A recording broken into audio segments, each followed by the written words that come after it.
New year's eve. Jasmine, Tara और Mayank college में एक दूसरे के दोस्त बने थे। उनके कॉलेज का फाइनल ईयर चल रहा था। इसके बाद वो सभी अपनी अपनी जॉब्स में बिजी होने वाले थे, इसलिए वो आखिरी बार एक साथ न्यू ईयर सेलिब्रेट करना चाहते थे।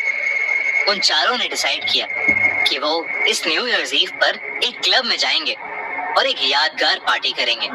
लेकिन उन्हें नहीं पता था कि वो पार्टी उन्हें एक ऐसी भयानक याद दे जाएगी जो वो भुलाए नहीं भूल पाएंगे। क्लब में बज रहे गानों पर डांस करते करते सुयश को छोड़कर बाकी सभी ने बहुत ज्यादा शराब पी ली थी। जैस्मिन ने तो इतनी पी ली थी कि शराब के नशे में उससे सीधा खड़ा भी नहीं हुआ जा रहा था। रात बहुत हो चुकी थी। क्योंकि सुयश ने शराब नहीं पी थी, इसलिए उसने बाकी सभी को घर ले जाने की रिस्पॉन्सिबिलिटी उठाई।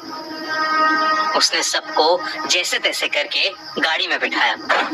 गाड़ी की फ्रंट सीट पर मयंक बैठा था और पीछे जैस्मिन और तारा। शराब पीने की वजह से वो तीनों ही अपने होशो आवाज में नहीं थे।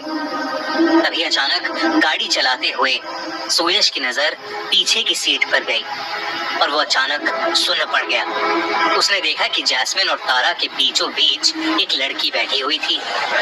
सुयश की नजरें उस लड़की से मिली तो उस लड़की की आंखों से अचानक खून के आंसू निकलने लगे। ये देखते ही सुयश घबरा उठा और गाड़ी का स्टीयरिंग एक तरफ घूम गया। सुयश ने जैसे तैसे करके गाड़ी संभाली और एक जगह आकर गाड़ी रोक दी। लड़की को देखकर सुयश की रूह कांप गई थी। जब सुयश ने वापस पीछे मुड़कर देखा तो वो लड़की गाड़ी में नहीं थी। सुयश ने अपने बगल में बैठे मयंक को नींद से उठाया और उससे कहा कि पिछली सीट पर कोई बैठा हुआ था। मयंक ने पीछे मुड़कर देखा तो वहां जैस्मिन और तारा के अलावा कोई भी नहीं था। मयंक ने सुयश का मजाक उड़ाते हुए कहा, भाई दारू मैंने पी है और नशा तुझे चढ़ रहा है। ऐसा बोलकर मयंक सुयश पर हंसने लगा, क्योंकि वो लड़की अब सचमुच गाड़ी में नहीं थी। सुयश को भी लगने लगा कि शायद वो उसका वहम ही था और वो वापस गाड़ी चलाने लगा।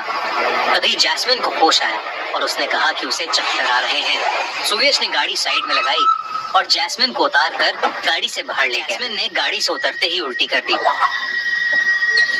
उल्टी करने के बाद सुयश ने मयंक को आवाज देकर पानी की बोतल मांगी और कुछ ही सेकंड्स में सुयश के पैरों के पास एक पानी की बोतल रोल करते हुए आ गई। सुयश ने उस बोतल को उठाया और मुड़कर देखा तो मयंक और तारा गाड़ी में ही सो रहे थे। सुयश सोचने लगा कि मयंक और तारा गाड़ी में सो रहे हैं तो आखिर वो बोतल किसने उसकी ओर फेंकी थी। पर जैस्मिन की हालत ठीक नहीं लग रही थी तो सुयश ने फटाफट से वो बोतल जैस्मिन को दे दी। सुयश को अब कुछ तो अजीब लग रहा था। बस वो जल्दी से जल्दी घर पहुंचना चाहता था। जैस्मिन को गाड़ी में बिठाकर सुयश फिर से गाड़ी चलाने लगा, लेकिन कुछ दूर चलते ही अचानक से सुयश ने गाड़ी के ब्रेक मारे। सुयश को लगा कि उसकी गाड़ी के सामने वही लड़की आ गई है जो पहले सुयश को बैक सीट पर दिखी थी। लेकिन जब उसने गाड़ी रोकी तो वो लड़की क्या, दूर दूर तक उनके पास कोई नहीं था। सुयश को कुछ समझ नहीं आ रहा था साथ क्या हो रहा है। उसने वापस से गाड़ी स्टार्ट की और चुपचाप आगे चलता रहा। कुछ ही देर में वो लड़की एक बार फिर से अचानक ही सुयश की गाड़ी के सामने आ गई, लेकिन इस बार सुयश ने गाड़ी नहीं रोकी और तेजी से उस लड़की की तरफ गाड़ी चलाने लगा। देखते ही देखते सुयश की गाड़ी उस लड़की के आर पार हो गई। अब सुयश को यकीन हो गया था कि वो लड़की कोई आत्मा है जो उसे बार बार दिख रही है। सुयश ने गाड़ी की स्पीड और तेज कर दी क्योंकि वो अब बस घर पहुंचना चाहता था। तभी बैक सीट पर बेहोश पड़ी तारा एकदम से सीधी होकर बैठ गई। वो बिना कुछ बोले बस सुयश को घूरने लगी। सुयश की नजर जब तारा पर गई तो सुयश ने उसका नाम पुकार कर उससे बात करने की कोशिश भी की, पर तारा मानो सुन्न होकर बस उसे घूरे ही जा रही थी। तभी तारा एक अजीब सी आवाज में कुछ बड़बड़ाने लगी। सुयश डर के मारे मयंक को उठाने की कोशिश करने लगा, पर मयंक होश में ही नहीं आ रहा था। देखते ही देखते तारा के चेहरे का रंग बदलने लगा। उसका चेहरा सफेद पड़ने लगा और तारा अपना सर गाड़ी की विंडो पर जोर जोर से मारने लगी, इतनी जोर से कि उसके सर से खून निकलना शुरू हो गया था। तारा बिल्कुल पागल हो चुकी थी और सुयश को कुछ भी समझ नहीं आ रहा था। सुयश के अलावा और कोई भी होश में नहीं था। सुयश ने पुलिस को फोन मिलाया और इससे पहले कि वो पुलिस से बात कर पाता, पीछे से उसकी गर्दन पर 2 हाथ आए और उसका गला दबाने लगे।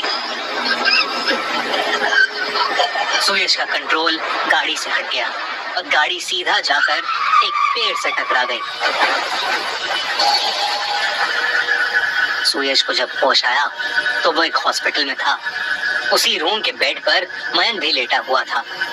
पुलिस जब सुयश से पूछताछ करने आई तो उसे पता चला कि गाड़ी में बैठे सभी लोगों की जान बच गई थी, बस कुछ गहरी चोटें आई थी। सुयश ने पुलिस को सब कुछ बिल्कुल सच्चाई के साथ बताया। तभी वहां खड़े एक पुलिस ऑफिसर ने बताया, ऐसे ही एक लड़की के बारे में और भी केसेस आ चुके हैं। ऐसा माना जाता है कि उसी रोड पर न्यू ईयर ईव के दिन एक लड़की को एक गाड़ी ने टक्कर मार दी थी। गाड़ी चलाने वाले ने पी रखी थी और वो उस लड़की को वहीं रोड पर पड़ा छोड़ गया। उस लड़की की उसी रात मौत हो गई और अब शायद उसी की आत्मा वहां भटकती है और उस रोड से गाड़ी चला रहे लोगों को हॉन्ट करती है। लेकिन सुयश के अलावा किसी को भी उस रात के बारे में ऐसा कुछ याद नहीं। सुयश को आज भी उस रात से जुड़े भयानक सपने आते हैं। उस रात के कई महीनों बाद तक भी सुयश ने रात में गाड़ी ही नहीं चलाई।